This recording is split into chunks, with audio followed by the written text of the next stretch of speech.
When you suggest to people that their money should be gold or silver coin, as it says in the Constitution, they sometimes stare at you with a blank expression or make the most extraordinary comments. Do you feel that our paper currency should still be backed by gold or silver? I think there should be a backing for currency. Otherwise, there's a temptation to run it out and make too much of it. I'm not really sure what you mean. Like change the color of our money or something, or? I buy silver. Gold. I don't know a lot about this subject, but I would say just because of counterfeit. I think it should, but unfortunately it isn't. Okay, why do you think it should? I don't think the current system is stable. These statements by everyday American citizens show how little people understand the intentions of the Founding Fathers. As the Constitution itself says, it is the supreme law of the land. And therefore the Constitution ranks ahead of any statutes of Congress, any statutes or constitutions, for that matter, of the states, and decisions of the courts. And any law or decision of the courts that is inconsistent with it is to that extent void. It's not a law at all. So, what's going on here? Why does the Constitution clearly state that our money shall be coin, yet we are using government-issued, supposedly official, paper dollar bills? And we can't even redeem these for silver any longer. And why does Thomas Jefferson, the very man who drafted the Declaration of Independence and co-authored the U.S. Constitution, warn us about banks and corporations? Something is off here. The Federal Reserve System, to most people, seems like it is an agency of the federal government. That's what I thought it was when I first started to research this topic. But it turns out that it's nothing of the kind. The Federal Reserve is a hybrid organization. It's a partnership between the federal government and the private banks. When you look at it deeper than that, its essence is neither as a government agency or a private company. In reality, it is a cartel. In other words, it's no different in essence than a banana cartel or a sugar cartel or an oil cartel. It's a grouping of the large private corporations in the field, banking, who have come together to create agreement between themselves to limit competition, to preserve their profits, and to make sure that no newcomers come in and take away their position. That's what cartels are always designed to do. And it's a shocking thing to realize that something as prestigious as the Federal Reserve System, at its core, is nothing more or less than a banking cartel with exactly those same objectives. The motivation for Congress to go into partnership with the elite bankers who formed the Federal Reserve is clear. Endless amounts of money could effectively be printed up and lent to Congress. Thus, individual congressmen would no longer be forced to depend on raising taxes to generate additional revenue, an unpopular action that can cost them re-election. Ironically, if there were no Federal Reserve, there may have been no need for an income tax. The country did fine without it for 137 years. The income tax amendment was introduced the same year the Federal Reserve System was formed, 1913. Coincidence? Prior to the formation of the Federal Reserve System, the country never did better. In fact, that was the problem, at least for the major banks. Capital formation, also known as savings, was happening all over America. Other than panics, many of which were caused by unethical lending practices, America was doing great. So much so, the big New York banks were losing business. But why isn't the mainstream media telling us this story? What would motivate them to refrain from a critical interpretation of banking history and the Federal Reserve System, especially today, when they broadcast critical, even intimate reports on every other aspect of life? I consider the Federal Reserve Act and the creation of the Federal Reserve as being unconstitutional. It gave the government then the power to create legal tender out of thin air, that is, to create paper money. And although they didn't do that overnight, between 1913 and 1971, that is exactly what happened. But the notion of a central bank does not fit into the Constitution. The Congress has the authority to coin money, and only gold and silver should be legal tender. And this is an absolute contradiction of the Constitution to have a Federal Reserve System and a central bank. Not a lot of American people understand it, and I would add that probably not too many people here in the Congress understand it either. I think they see it as a convenience, and I think a lot of other people see it as a convenience because they think they're protected by the type of system that we have. But a fiat monetary system or a paper money system is merely a system where the government has this power and authority to dictate and insist that a piece of paper is legal tender. And even members of the banking committee have come up to me and they said, "You mean our dollar isn't backed by gold anymore?" Not realizing that the Federal Reserve really accommodates big government bureaucrats and politicians. There's another major problem with the system in that the system is a cartel structure, which means that they've taken all the banks in the country and put them into one economic unit that's essentially regulated from the top by the Board of Governors of the Federal Reserve System. Comes 1932-33, you had the crash. The Roosevelt administration came in, and one of the first important pieces of legislation that was passed was the National Industrial Recovery Act of 1933. And the National Industrial Recovery Act of 1933 did for all industries in the economy the same thing that the Federal Reserve System did for the banks in 1913. It created a cartel structure. All the steel producers were in one group, poultry people were in another group, mining people were in another group, and on top of this whole thing was something that looked like the Board of Governors called the National Recovery Administration. The National Industrial Recovery Act was challenged as to its constitutionality, and a case went to the Supreme Court in 1935, the Schechter poultry case. And the Supreme Court unanimously declared it unconstitutional. They said this kind of delegation of power by Congress to private parties is, and this is an exact quote, unknown to our law, unquote. You couldn't find it anywhere by any method of interpretation, simply unknown. Well, the difference between the National Industrial Recovery Act and the Federal Reserve Act is essentially zero. The peculiarity here is that the Federal Reserve Act has never gotten that question to the Supreme Court. Let's take a second look at the words of Thomas Jefferson, a deeper look at exactly who owns and operates the private banks known as the Federal Reserve System, and what their mission statement might be. The banks and corporations that will grow up around them will deprive the people of all their prosperity. Interesting that Jefferson not only mentions the banks that will grow up, but the corporations as well.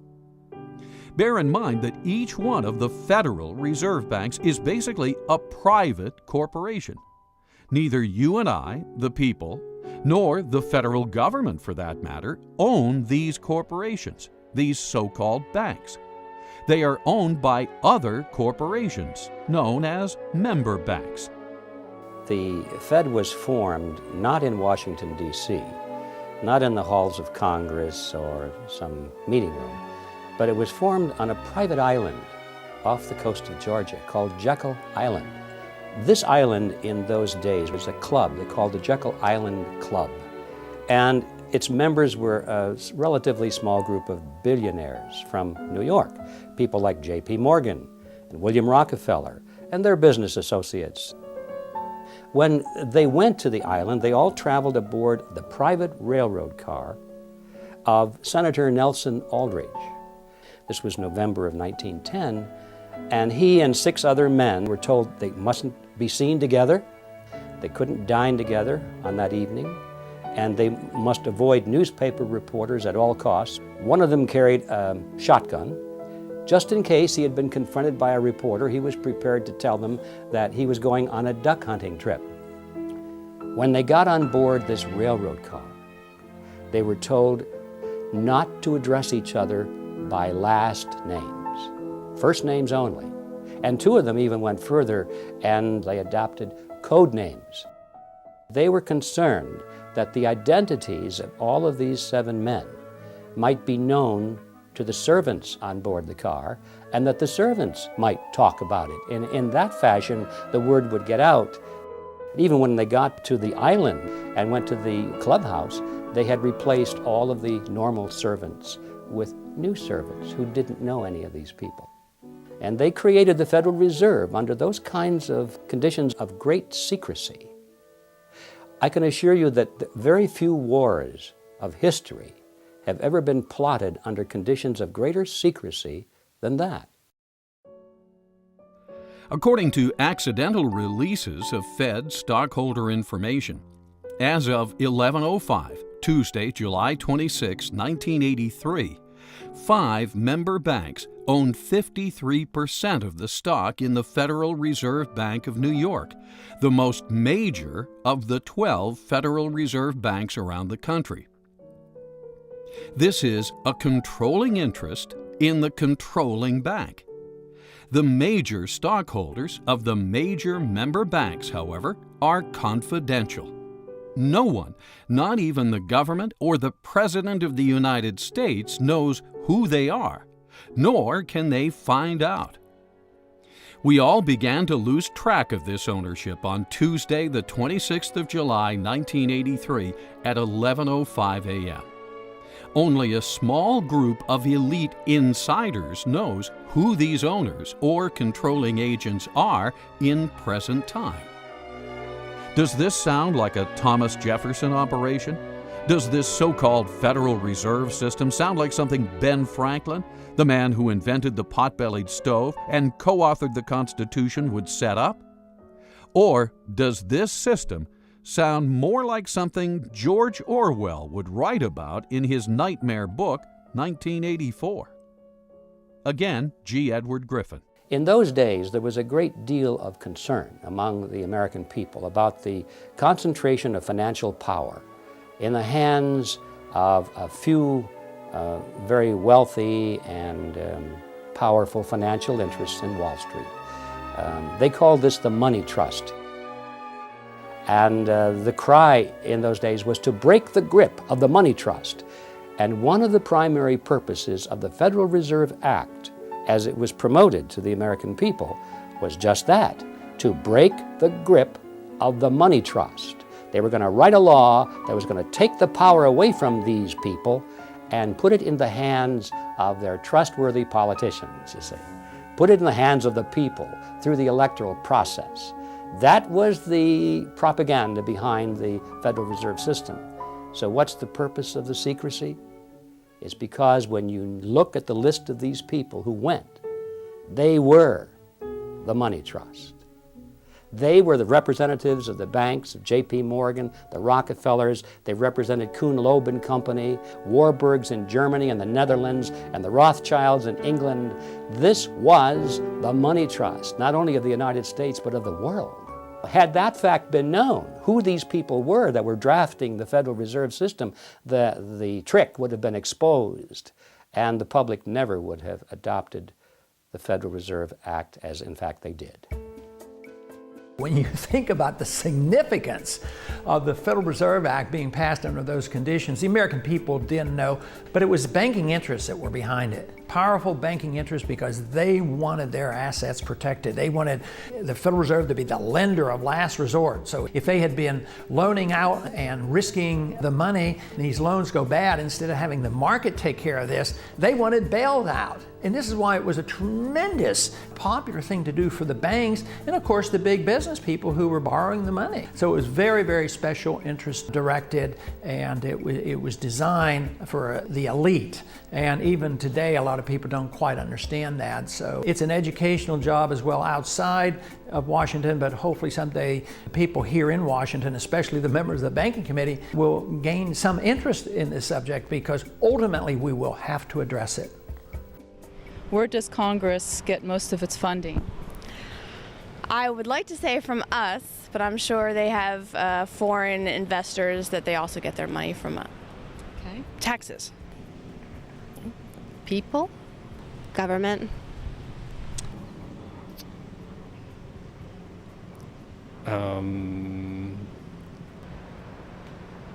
It gets it out of federal taxation, of course. From taxes, but if you mean today, a great deal we're getting from China buying treasury bills. They print it. And can you elaborate on that? They have no funding. They have no money. It's all puff and mirrors. They have no money. It's all an illusion. There's not much in back of it. As we can see, the average American citizen has conflicting ideas as to where Congress gets its funding. In actuality, Congress gets most of it by borrowing it from the Federal Reserve. The Federal Reserve gets the so-called money by effectively printing it up. The whole process is known as the Mandrake mechanism. Thus, today's paper currency, far from the gold and silver coinage stipulated by the founders, is essentially created out of thin air.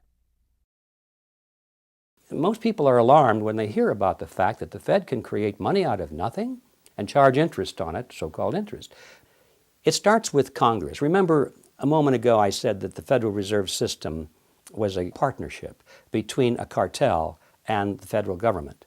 Mr. Chairman, we've got to go vote, and we want to thank you for being here with us for today. And, well, if there's a partnership, thank you also for, there's a reason for the partners, both of them, to be in it, or they wouldn't be. So why is the banking fraternity in this partnership, and why are the politicians in it? Congress needs more money. They always need more money. They like to spend money. That gets them elected. They don't like to raise taxes because that gets them unelected. The answer, of course, is that they borrow it. If you're not going to tax it from somebody, you can borrow it from somebody else. And that's why we have government bonds and treasury notes and bills and so forth. And we have what's called the national debt, because they've borrowed money to pay for current expenses that they don't want to pay for through taxes, because that would be unpopular. So 30 days after they borrowed $1 billion, or 60 days, whatever the term of the loan is, they have to pay that money back. Well, lo and behold, it turns out that the congressmen and the senators are still not taking in as much money in taxes as they are spending in benefits, so they don't have the money to repay the loan. So what do? Easy. Borrow some more. Borrow enough to pay back the original loan, plus a little bit more to keep them in office. So this process goes on and on and on, and that's why we have the national debt growing and growing and growing. The Federal Reserve enters the picture at this stage because, you see, they can never borrow enough from the private sector. There's never enough existing money out there for the politicians to borrow. So what do? They go to the Federal Reserve System, and by agreement, remember this is their partner now, the Federal Reserve System agrees literally to create the money that they're going to lend to the government. It's not really a lending at all, as you can see, but they use the old traditional words of lending it to the government, when in fact all they're doing is just printing it for the government. They're creating it for the government, and then they call it a loan. Of course, they don't print it all because most of it's checkbook money, but nevertheless, the process is the same as if they had just turned on the printing presses and printed all this money and gave it to the federal government. So now, once the Federal Reserve System creates this money out of nothing, literally, it's fresh money into the society, into the economy, and that's how the money supply keeps growing and growing and growing. What about the banking partner? What's in it for them? I come in and I give the bank, say, 100 ounces of gold, and the bank offers me some interest payment on that. They're going to pay me 3% interest.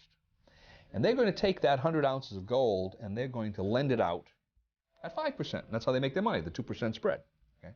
Now that's fine so far, because I know that gold is in there, it's being loaned out, and someday I'm getting 2% interest, and someday I can ask for that principal back. It might be 6 months, it might be a year, whatever it is. Where the trick comes into this is the bank says, not only are we going to lend that money out, but we're going to allow you, Mr. Depositor, to draw on that money right now. All right? Which means that they can't possibly be saying that I can draw 100% of that deposit when they've also loaned out 100% of that deposit. Now, maybe they don't loan out 100%, maybe they don't loan out 90% or 80%, but whatever it is. And that's the fractional reserve concept.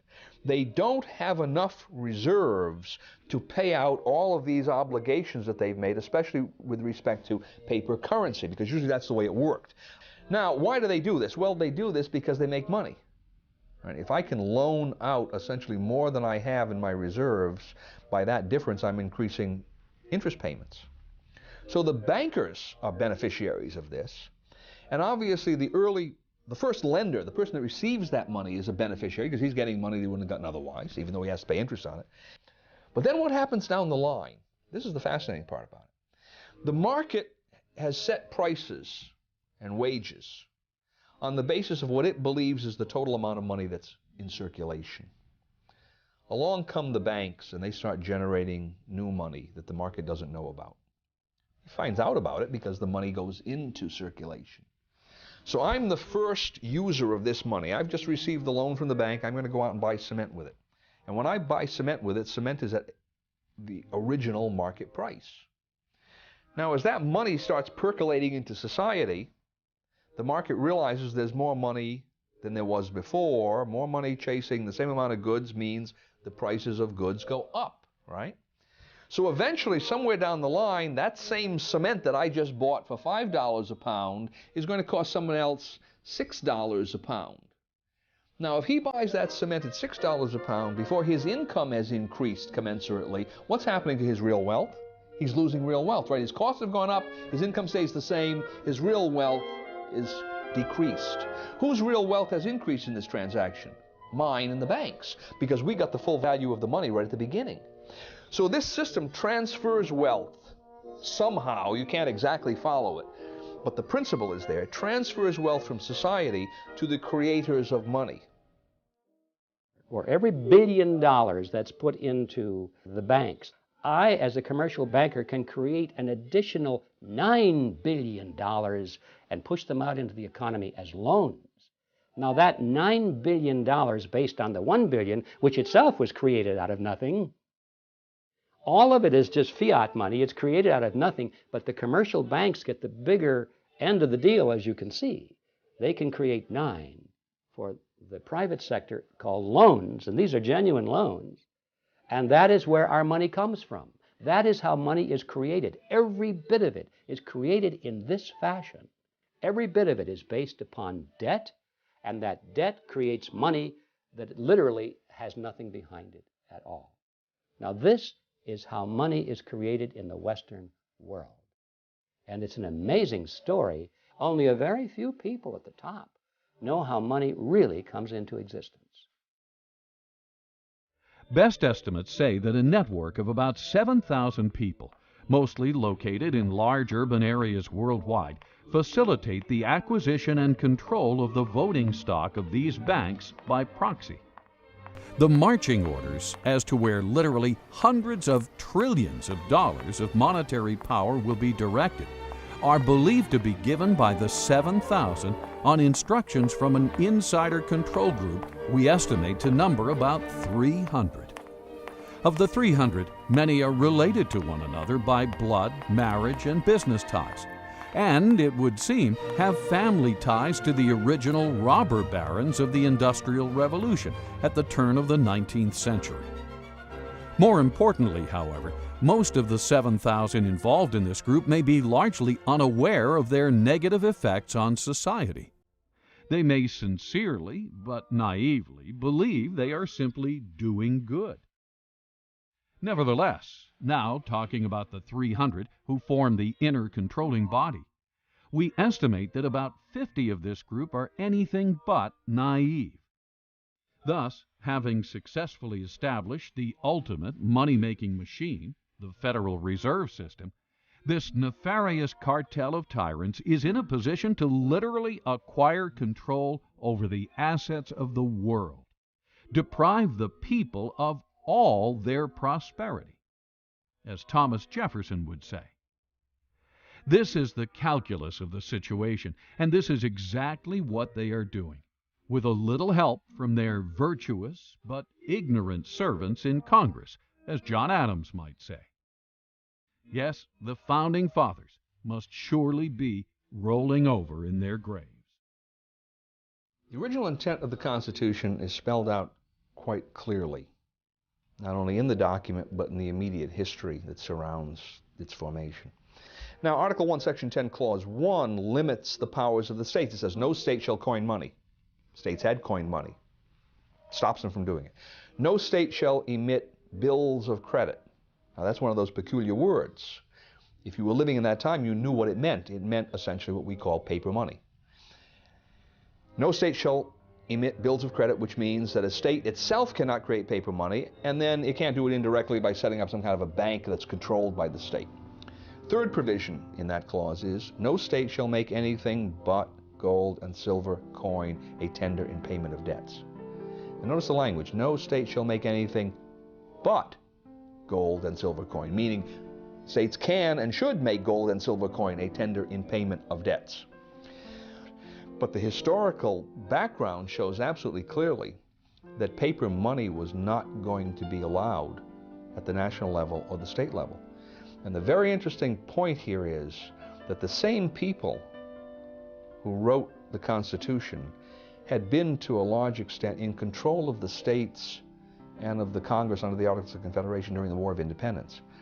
These people had emitted large amounts of paper money.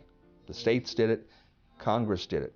When that Congress did it, it was called the continental currency, and most people are familiar with the phrase not worth a continental. Paper money depreciated so radically in value that it was essentially worthless. Those same people look back at what they had done only a few years earlier and said, we're not going to do this anymore. The inflation isn't rising prices. The inflation is the government's program of increasing the supply of money, which devalues the currency, and that causes the prices to go up. Inflation, that is the destruction of money, eventually wipes out the middle class. The best example in the 20th century being what we saw happen in Germany. As the runaway inflation came, the middle class got wiped out. In the early stages, of course, somebody benefited. Eventually it hurts everybody. But in this country right now, we have constant insidious inflation. So there is a transfer of wealth from the poor and the middle class to the wealthy. But because it affects the business cycle and causes prices to go up in general, who suffers the most? The people who can afford it the least. That people on fixed incomes, low middle income people, poor people. I think it especially hits hard low middle income people who are trying to make it on their own and won't go on the dole because their prices go up more and they're the first ones to lose their job when the business cycle turns down. The Federal Reserve, by increasing the credit, creates the boom part of the cycle, but then there's always the resulting downturn of the cycle when unemployment rises. We're always live. It's almost impossible to believe that the all-powerful dominant media, what Bill O'Reilly calls the elite media, would endlessly cover all these issues, yet be silent on the very subject that is common to all of them: money, and the entity that creates and manages the so-called money supply, the Federal Reserve System. Why is this? One can never watch enough television.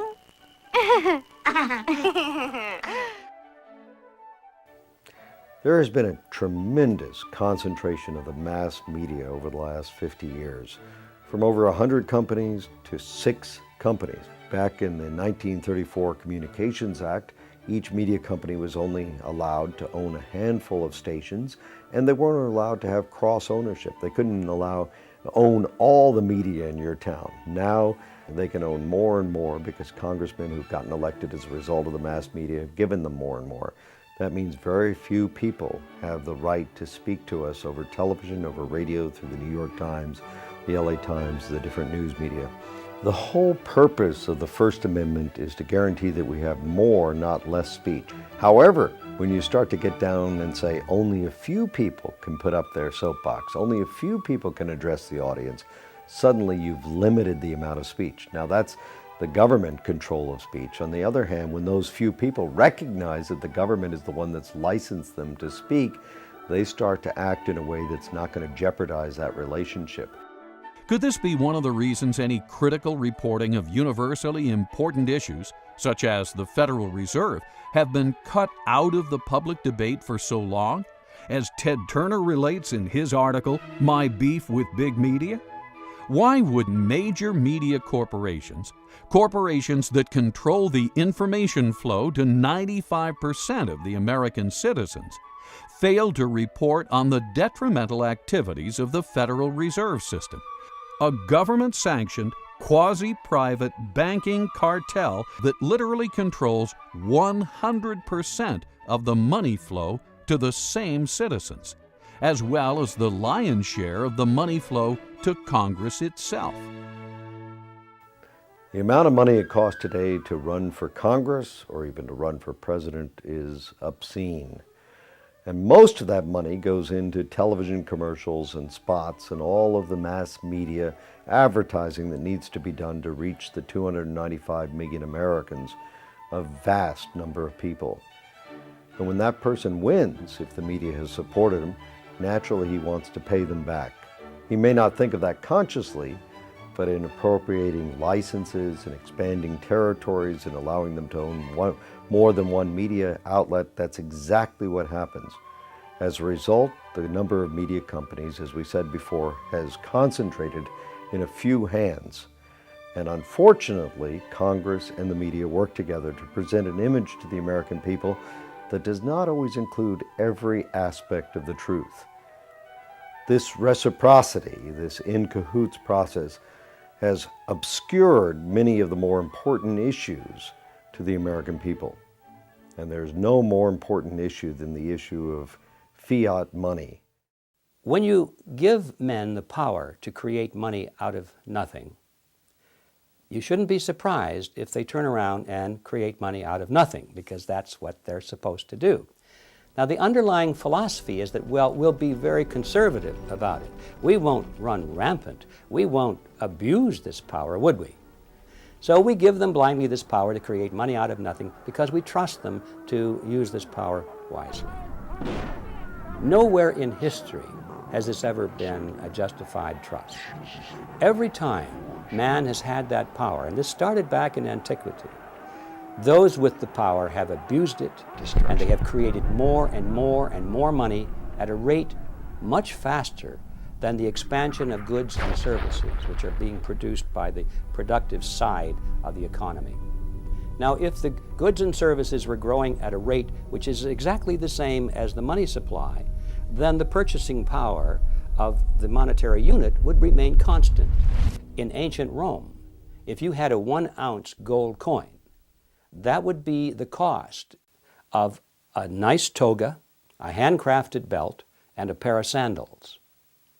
Today, thousands of years later, if you have a 1-ounce gold coin and you convert that into Federal Reserve notes, you can walk into a store and buy a nice suit, a handcrafted belt, and a pair of shoes.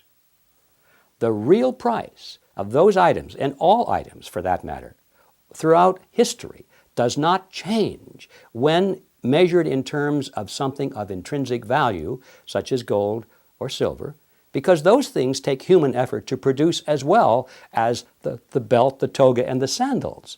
Both of them take human effort to produce, and that's why they maintain value with each other. But once you break that away, and you give men the power to expand the money supply without that discipline, they're going to expand the money supply faster than the increase in goods and services. And then you're going to have this difference in purchasing power. We call it inflation. Well, it's always politically popular to impose financial burdens on somebody else. It tends to be politically difficult to impose financial burdens on someone who's living alongside of you, because they tend to have votes and they tend to have representatives who will take their position. It's fairly easy to impose a financial burden on the future because the future generation tends not to have any votes or representation at all in the present. As soon as you start talking about monetization of debt, where the banks come in and now buy governmental debt with new money that the banks have created through this special privilege they have of creating money in the Federal Reserve System, the redistribution of wealth that takes place through that process, most people don't understand. It happens through depreciation of currency, and the depreciation of currency usually leads to increases in prices, which the average person calls inflation. Inflation is really the increase in the money supply. The prices increase as a consequence of that. But the average person doesn't understand how this happens. And he's going to blame gold speculators in Switzerland. He's going to blame greedy unions. He's going to blame price gouging. He's going to blame everybody but Congress and the banking system. So it's easy politically, through monetization of debt, to expand borrowing beyond prudent levels. Now why is that tyrannous? Well, at a certain level it's tyrannous. The definition of tyranny is the exercise of a power that no one should be allowed to exercise. Okay? And it's tyrannous because no one should be allowed to exercise a power that puts burdens on people that are not allowed an opportunity to be heard, an opportunity to vote, an opportunity to have some kind of a say. Right? Granted, to some extent you're going to have to do that in the nature of government as long as you have borrowing, but beyond a certain point it becomes tyrannous. And it's beyond that point that the present system allows our political structure to move too easily. How much, take for instance, how much has the purchasing power of Federal Reserve notes lost since World War II? About 90%. You think that hasn't had some consequence in terms of redistribution of wealth, in terms of the way the economy has developed? Of course it has. The average person doesn't see it. He can't follow the lines of cause and effect, but it's there, and his life is quite a bit different from what it would have been if that hadn't occurred. Monetization of debt, inflation. What do we mean by all these terms? Terms we may have heard many times, but still fail to connect the dots. Are you confused? If so, you're not alone. Inflation, I think, is a bad word because really we think of inflation as rising prices.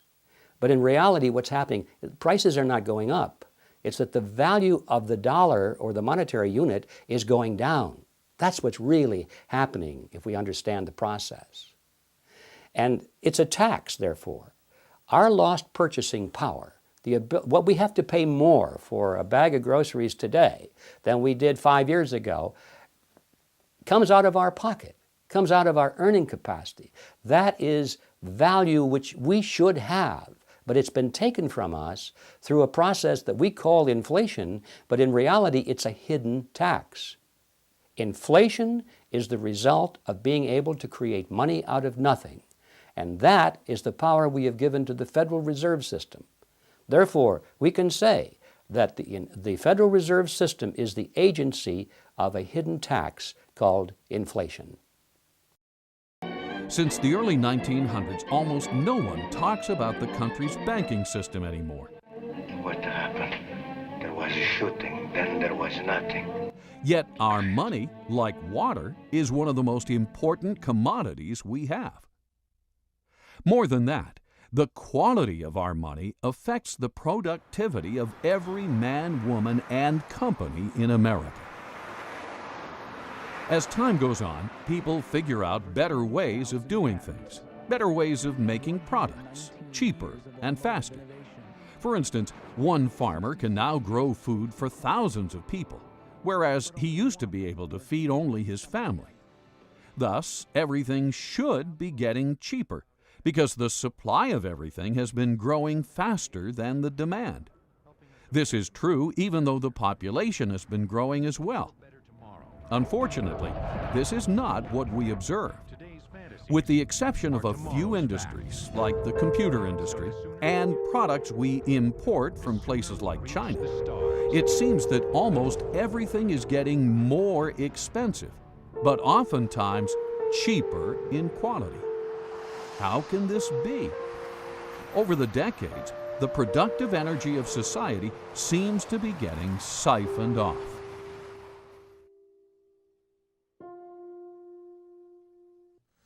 Well, it's hard to predict, but I certainly think it's possible because I think the financial bubble worldwide is something that we have never experienced before. We've had tastes of that. But Alan Greenspan, in one way, is a genius, and in another way, he is an unbelievable threat to us. He's a genius in the sense that in a technical fashion, he's been able to keep this system of inflation together longer than anybody else has been able to, especially in this last go-around from 2000 on. With the collapse of the NASDAQ bubble, we really didn't have much of a recession because he immediately started inflating massively, taking interest rates down to 1%. And now, of course, he's a little bit frightened about the bubble, and he's curtailing credit to some degree. But the dollar has become the gold of the world. The world central banks have accepted the dollar as if it were gold. Greenspan claims that they have gotten the paper money to act as if it is gold, which I strongly disagree with, and all the hard money people disagree with. But I believe he's been capable of creating this huge financial bubble, and the world has not yet seen what may come of this. So I suspect that depending on when it comes and what we do, it could very well end up into a much worse situation than the Great Depression. But if the country decided, well, something has to be done, and we went to a gold standard and limited the creation of credit, curtailed the power of the Fed, I think it would iron out all our difficulties. When Argentina periodically would just quit inflating and maybe tie their currency to even the dollar. Price inflation went like from hundreds of percent per year down to 2% or 3%. So it's rather rapid. So you would see an immediate benefit. You would iron out the severe swings in the business cycle. The price problems would be diminished. But the one thing we'd have to give up, which to me would be a benefit, government would have to curtail spending, because they can't tax the people enough to pay for all those bills. So we would have to curtail our spending. So that would be, to me, a tremendous boost to the American people and to the economy. At the same time, we gave sound money. I mean, this would be fantastic. Within months, there would be some people who would suffer from the adjustment period, but it might be the people who have benefited so much over these years. But the average person, the poor person, the jobs would become available. So it would not take a long, long time. What would take a long time is if we refuse to consider it and the problems get worse and we have a severe recession or depression and huge inflation and we do all the wrong things. That is what we should work so hard against. We must get rid of the fiat money system. How do you do that? Well, the first step, of course, the big step, the biggest imaginable step, is for people to realize that they even have one. I mean, how many people walking up and down the streets that go into the polls each year and elect their leaders, how many people know that we have a fiat money system? How are we going to change that unless we have an understanding, an educational foundation at the electoral level? So this is where we have to start. Because so many people in the U.S. are now semi-illiterate, thanks to the government-sponsored public school system, it may be possible to stimulate a discussion on the Federal Reserve only through films and TV shows. In many ways, film has replaced the written word for the masses. What is the Federal Reserve System? It's where they generate the money and they keep the money, I think. Federal Reserve System is a banking structure owned by the banks and run by the government. No, I don't know much about this. Okay, thank you. It's a system of balancing the flow of currency throughout the United States so that as banks need to have liquidity, they have it, and as they need to tighten up money, they tighten it up. Similar to what you had said earlier about having the reserves for when we go in a crisis or something, and you need to have that actual backing, not just the dollar currency, because paper is paper, and if you don't have that gold or silver behind it, then it's just going to be paper. It was established in, if I guessed, I'm not sure, 1913 perhaps, to establish stability in the American financial system. I don't know the answer to that. What is the system? It's a banking system that's run by the government. It's almost like a fourth branch, but it's run by the government, and it's guaranteeing that banks will remain stable. And if they're not stable, they'll take it over. A way of backing up the money. I don't know. Yeah. And what is the Federal Reserve System? Well, do you want Andrew Jackson's opinion of the Federal Reserve System or what? Your opinion. I liked his. It's a bunch of organized crooks. Wow. Now that citizen is informed. Too bad everyone is not as aware of how far we have strayed from our founding principles. Well, the major problem you have not only with the Federal Reserve System, but with any statutory structure that's unconstitutional, is it doesn't square with what's called the Supremacy Clause. The Constitution, which has the Constitution and laws passed in pursuance thereof, that is, constitutional laws, are the supreme law of the land. So obviously if you have a statute that doesn't square with the Constitution, it's void. It is not a law, in fact. So the question then arises, well, how does that square with the oath of office of representatives, senators, judges? And the answer is it doesn't. That when they come face to face with a statute that is in contradiction of the Constitution, they are to treat the Constitution as the supreme law and treat that statute as void.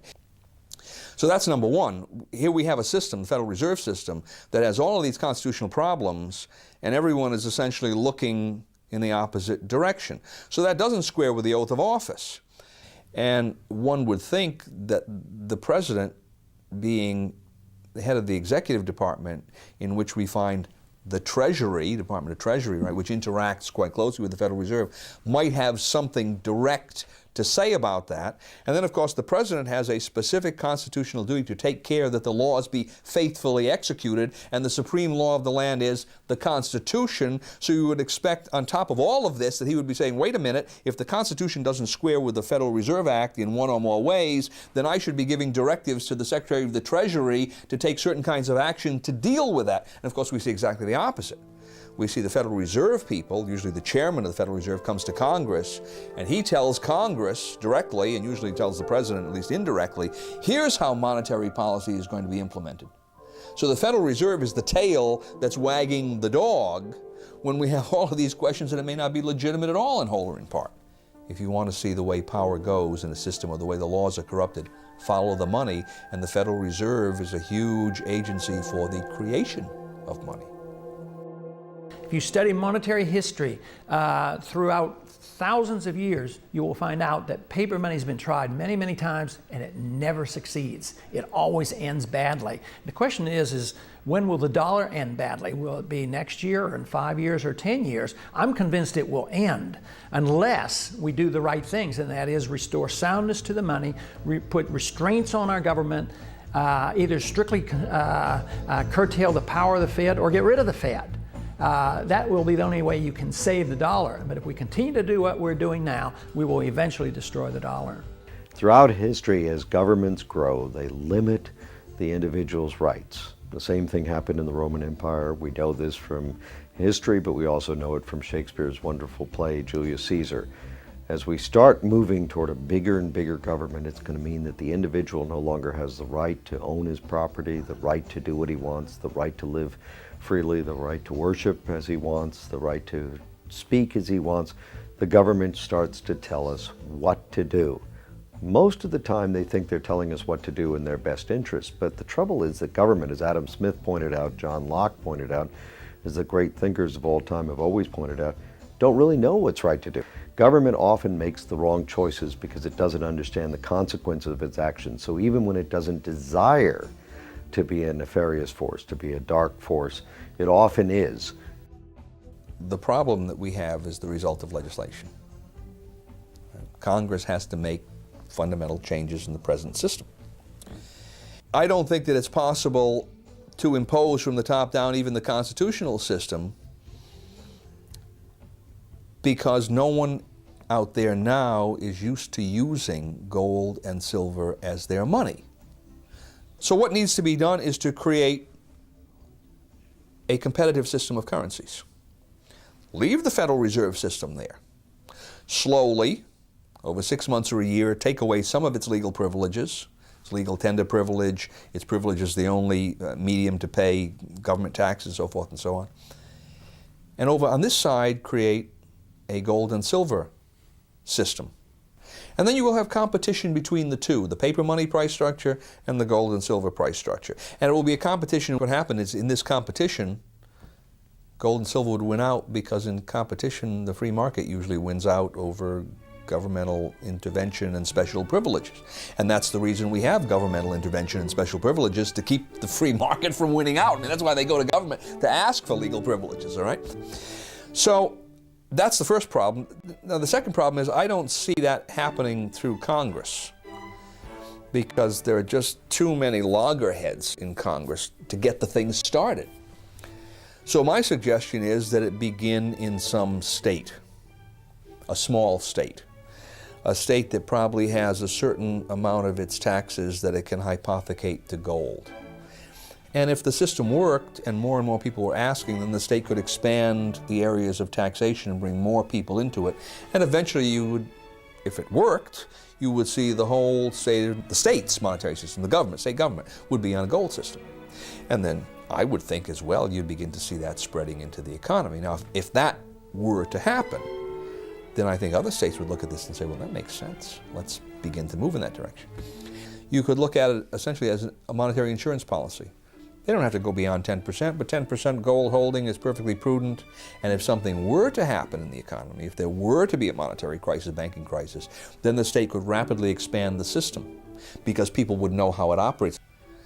But the idea is to get the mechanism, as it were, on the table so that people can see how it works, why it works, what its benefits are.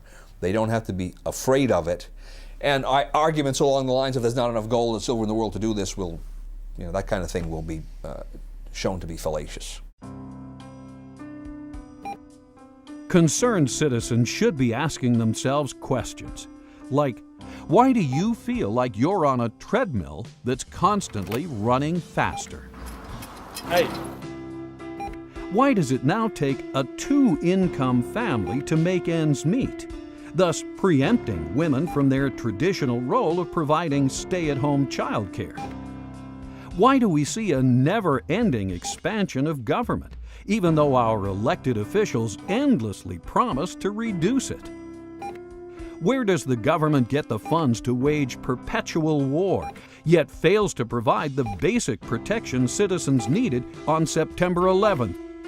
Why do rich people seem to be getting richer, while you and all your friends seem to be hardly making ends meet? Why does a first-class stamp now cost you nearly 40 cents when it used to cost only 5 cents? Should a 90% loss of purchasing power be tolerated? Where does it end? It's easy to see where we're headed. You don't have to be a rocket scientist. If you follow a graph, and you can see that there are points on this graph and they're going constantly in one direction, and they've been doing this for 50 years, you don't have to be a rocket scientist to see where it's headed. Where this graph is headed is for total destruction of our monetary system.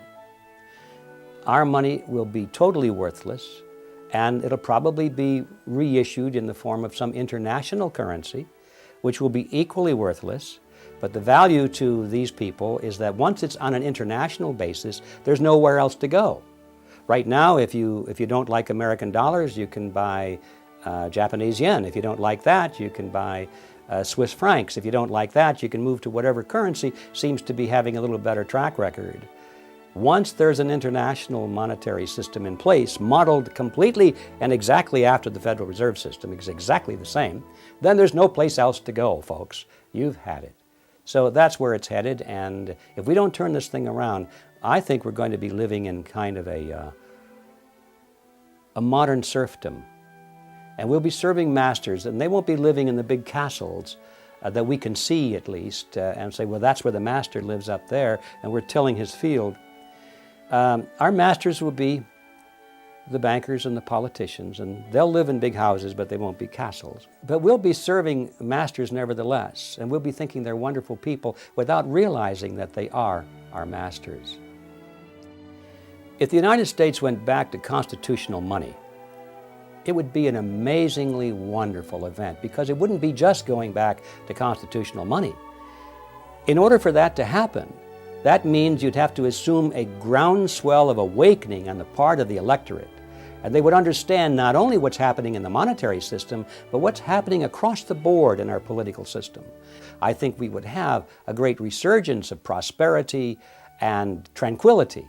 That means that the electorate would have to be questioning a lot of other things in our society as well. And I think we would see an improvement across the board, and I look forward to that day. Americans need to stay on top of one of their most influential institutions, the Federal Reserve System. They need to start asking questions, not only of their representatives, but of no less than the President of the United States, whose sworn duty is to uphold the law of the land, especially the supreme law of the land, the U.S. Constitution.